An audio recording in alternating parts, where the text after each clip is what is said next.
Well, hi, it's Matt again. I've got another watercolor. This is a transparent watercolor of a male dimorphic jumping spider. It's a 7 by 10 inch painting, so it's a little itty bitty one. It was a lot of fun to work on. I did this from photographs of a spider that I found in our backyard, and I brought him into the basement and took a bunch of photos with the extension tubes and macro lens and flashes and got some good reference to work from. So I started with the wet on wet wash because I wanted a nice smooth background. So I saturated the paper with water and made a first wash of some dioxazine purple and ultramarine blue, a little cerulean, and then I put in a second pass of colors after hitting up the hairdryer.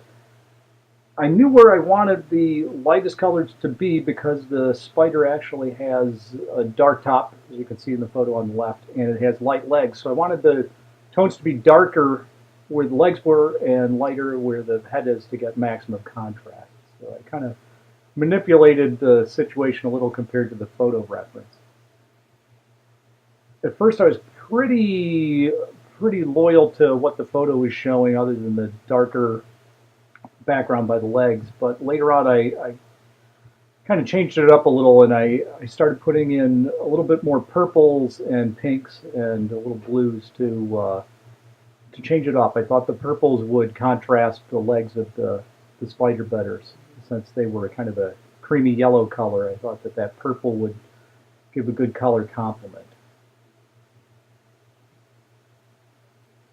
So once I had the basic colors set up, I started putting in some of the streaks with the sharp number 4 round brush and got some of the detail in.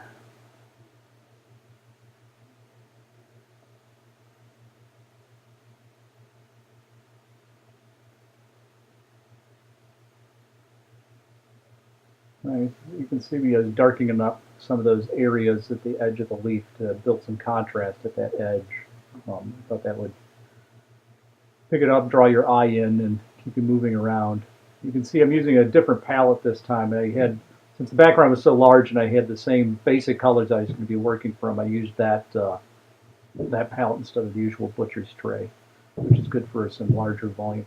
But at this point, I decided I wanted to bring in some more pinks to the flower and kind of deviate from what the photo had to kind of added some pink colors and have something exciting and a little different. I used quinacridone magenta, which is a nice pink to use. I like that color a lot. Very pretty. And here I'm adding some dioxazine purple, violet, and it probably had a little bit of phthalo blue.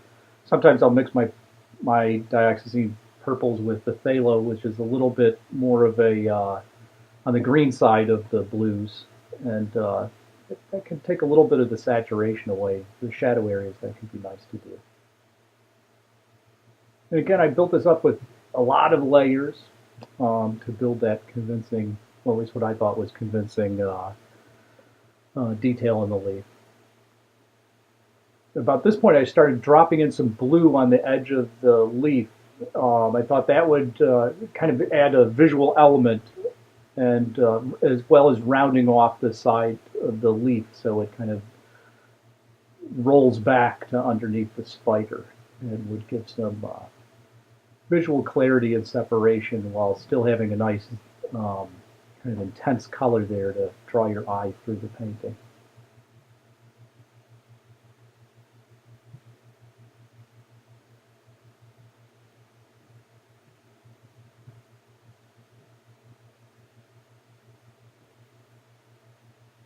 Here is just kind of rounding out the leaf more, kind of building some of those streaks and striations to make it look convincing. I peeled the frisket off, revealing the white of the paper, and then transferred the rest of the sketch of the spider using tracing paper and rubbing it with a folding bone tool. Well, at this point, I just wanted to cover the spider with the lightest local colors. So I put in some of that creamy color and trying to get rid of all the white of the paper and just keep the white where I need the highlights of the eyes and the little white of sparkles on the pedipalps of the spider.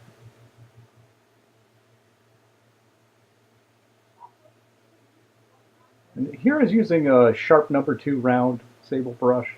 They're nice tools to use.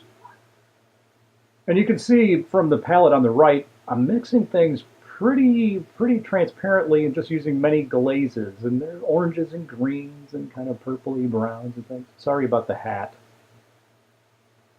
And putting the eyes in is always fun.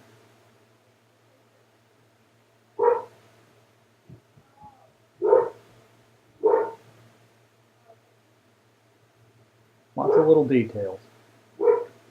And make sure to get your hat in the way. There you go.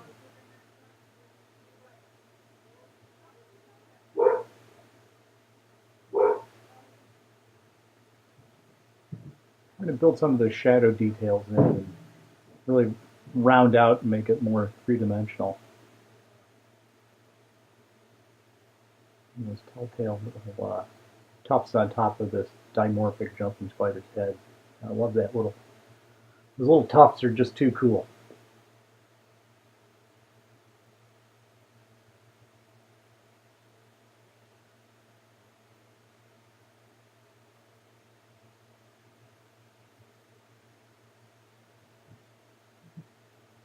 Eyes are always fun to paint on these. The eyes of the jumping spider are very different than painting mammal eyes, because with the mammal eye you've got your iris and a distinct pupil. With the jumping spiders and insects, the eyes are very different. And the jumping spiders in particular, they have a cornea and they have a retina, but they don't have an iris, and they don't really move their eyes the way mammals do, which is what we're familiar with. So when you paint these, you've got to paint them differently. And they end up kind of having a more jewel-like look to them just because of the structure of the eyes, the way that they're physically made. So you don't have that the iris.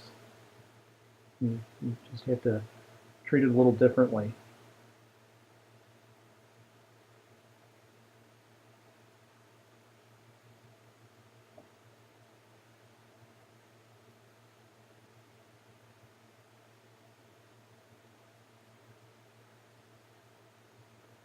And like all the other paintings, this just has tons of layers of little glazes of paint that just slowly add up to build the correct depth and the correct shadows on the guy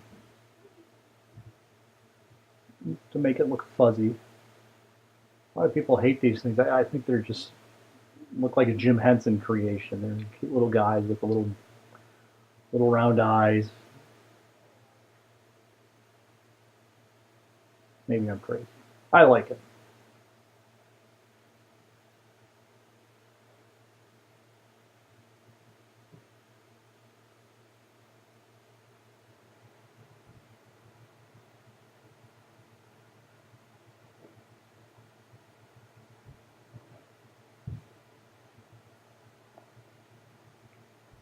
You can see in the photo reference above the painting that in the initial photo that I had, I didn't have a lot of depth of field. With macro photos, it's very hard to get much depth of field. And so when I drew this, I looked through the stack of photos I had, and I tried to render it as if there were more depth of field and more area in focus than the photo actually had. I want it to be a little different than the photo. Otherwise, just put the photo up. But with this, I was able to kind of manipulate it and have more depth of field and more area and focus. To do the fine little details of the little hairs on the spider, I used a crow quill pen, and I find that that's a very good way to put in those tiny little hair-like details and whiskers and things like that. It's a good tool for those. And I tend to hold the crow quill in a very different way than I hold the brush. And that allows me to vary the pressure on it to make it wider and thinner in different areas. And from doing years of pen and ink, I can operate that pretty quickly. And then I switched to the 10-aught brush here for some of the other little hairs that were a little bit more transparent. And so here I'm just picking out the final details, and I was pretty much done. The signature was pretty much all I needed at this point, and I thought it was done.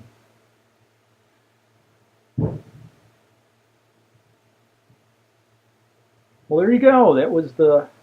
That's the dimorphic jumping spider, a male dark phase one, and it was a lot of fun to paint. I enjoyed it. Well, thanks for watching. If you want more information on this spider and the painting, you can go visit the blog, which has a lot of information on this, as well as another painting of the other morph of the jumping spiders. And there are lots of other things there. They're birds and not just jumping spiders. So visit the blog and the website. Have a great one.